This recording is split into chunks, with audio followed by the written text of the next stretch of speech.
Hi, it's me, Mr. Gessler. What if there was no such thing as electricity?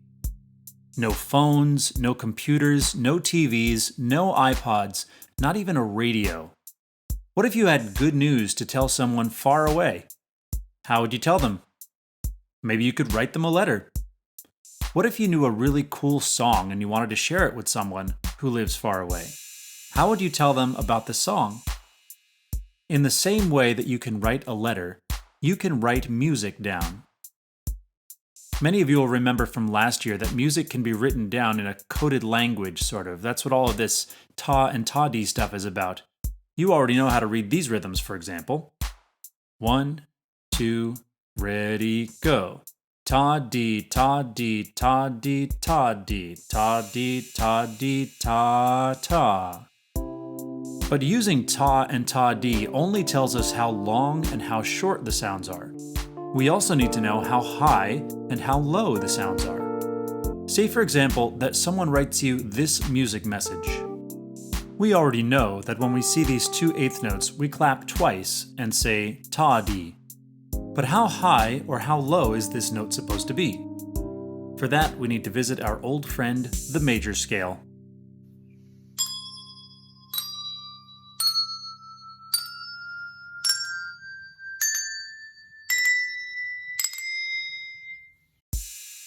You'll probably also remember that we have hand signs and names for each of these notes. Do, re, mi, fa, sol, la, ti, do. Now, the best way for you to understand this is not just to watch it, but to try it. Unfortunately, singing in class right now is super complicated.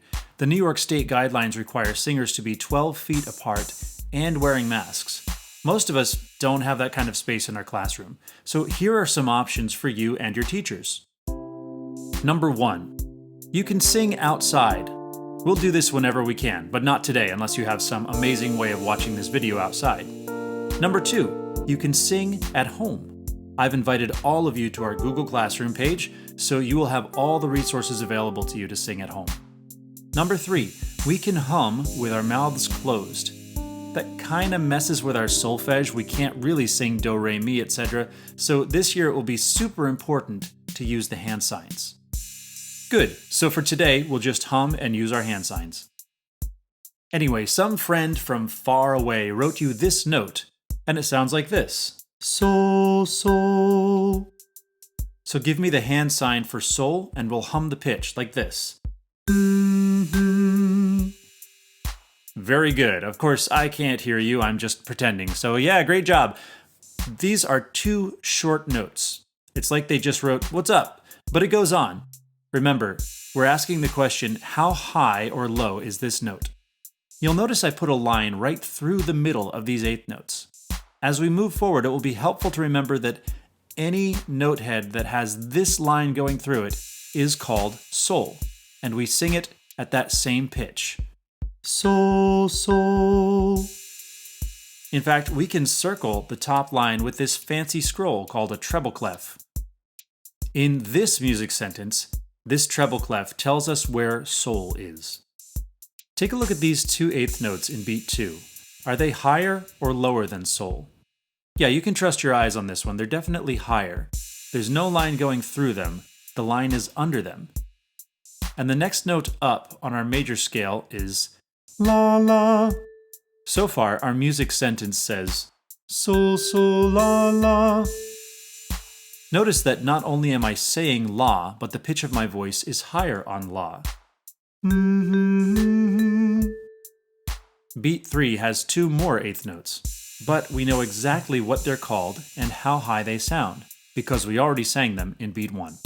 These are also sol. How can we tell? That line is going right through the middle of the note head. And so we have sol, sol, la, la, sol, sol, or Don't get lazy with those hand signs, they're gonna help. Okay, here are 2 more 8th notes. Will they sound higher, lower, or the same? Clearly they're lower. And the next note down is fa. Sol, sol, la, la, sol, sol, fa, fa. Cool, so one line can show us 3 different notes, high, low, and middle. But we're not going to sing fa yet. We want the next note down, which is called mi. Now, I have a problem with this note. It isn't touching the line, so it's hard for me to tell how low it's supposed to be. So I'm going to add another line so that mi has a line going right through it as well. Now with 2 lines, you can clearly see the difference between fa and mi. Fa is between 2 lines. So, so, la, la, so, fa, fa. And mi has a line going right through the note head. So, so, la, la, so, mi, mi. What if I took the solfege away? How could you tell which one is which? There are 2 ways. First, sol is the upper line, which is why it sounds higher than mi. Second, remember that the top line has the fancy treble clef telling us where sol is. Now, of course, we know more rhythms than just eighth notes. We can put quarter notes on these lines as well. So, so, la, la, so, mi. If you're not quite sure how to read the long and short, and the high and low sounds at the same time, try reading the rhythm first, and then adding pitches. Ta, di, ta, di, ta, ta. Ta, di, ta, di, ta, ta. So, la, la, so, mi. This takes practice, of course, and what a perfect segue. Let's practice. I'll sing it first. If you're at home or outside, you can sing after me. If you're in class, you can hum and use hand signs. 1, 2, me, then you. So, your turn. La, la, la. So,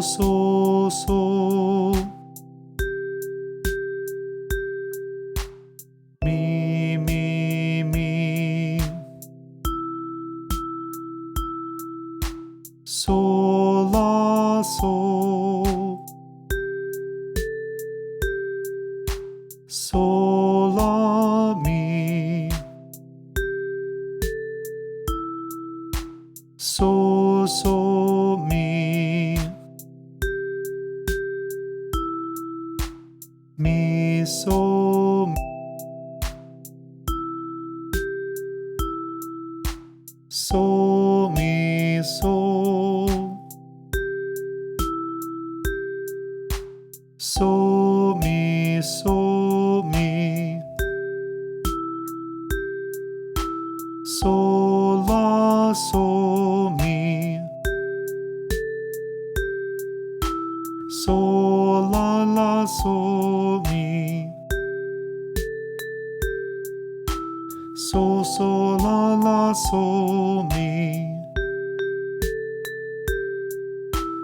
Katie Fisher found it.